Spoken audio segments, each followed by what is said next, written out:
I was 14 when I first started smoking. I had friends who smoked. It was also that same year that I started drinking, and both of those helped with escape. When I was 29, I realized that I had a pretty significant problem, and it became clear that this was something I was not in control of anymore. I used ASHLine because I had been working as a substance use counselor in community behavioral health, and that was something that we had referred some of our clients to. And so when I made the decision to quit smoking, I decided that I too would reach out for ASHLine, and it really wasn't until I called that number and reached out that I was able to finally quit smoking for good. The Arizona Smokers Helpline, also known as the ASHLine, has been around for almost 3 decades in Arizona, and it provides coaching support, nicotine replacement therapy, counseling, text-based services to those who are seeking to end their dependence on nicotine, and that's nicotine in any form. So we're talking cigarettes, e-cigarettes, any forms of commercial tobacco that someone is looking to end their dependence on. Our ASHLine coaches are there for them. When you call the ASHLine, someone like me will answer the phone. I worked for ASHLine for about 4 years as a quit coach. A part of our practice when we're coaching is asking clients to envision themselves as a non-smoker. What does this new identity look like? It must have taken 1 to 2 years to really feel like the habit of smoking was gone. And really, it was the peeling off of the shell that I had hid behind for so long. Finding the real me and who I was, and that's who's showing up today.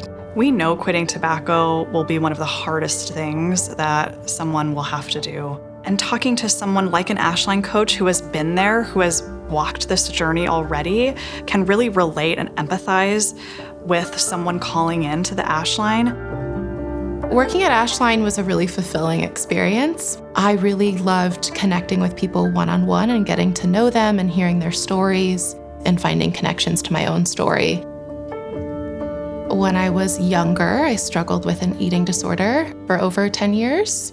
There came one day that I was ready to be done with my eating disorder and take back the reins and take back the control of my life.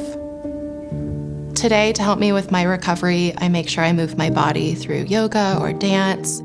I feed myself, I nourish my body, and that's how I take care of myself. Making sourdough, making bread for people that I love, it's really about community.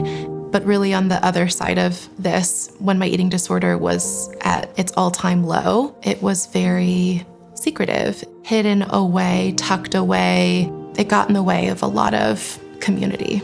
Whether it's smoking or an eating disorder, these can come from similar roots.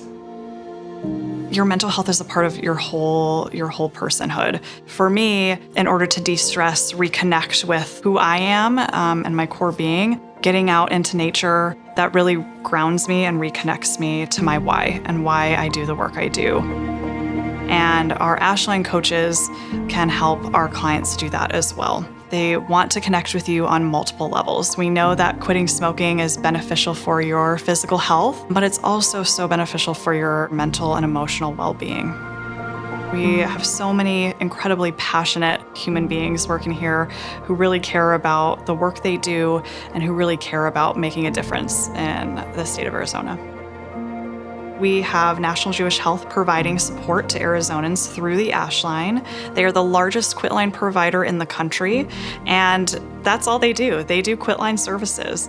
So they are able to provide 24/7 live coaching support almost 365 days a year. They're only closed 2 days in a year.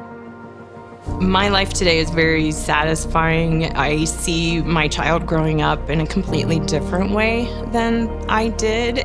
A big part of my new life has been spending time in nature, recognizing all the beauty that there is. When I am hanging out downtown and I see the smoking signs that, you can't smoke in this establishment, it does remind me and make me grateful, first of all, that I'm not breathing in other people's smoke, but also that I am not that person anymore. I don't need to be somewhere where I'm permitted to smoke. I was such a slave to cigarettes in that way. It's okay to say, I hate this, it's really hard, but to trust that it gets easier with time. My advice would be to make the call, trust the process.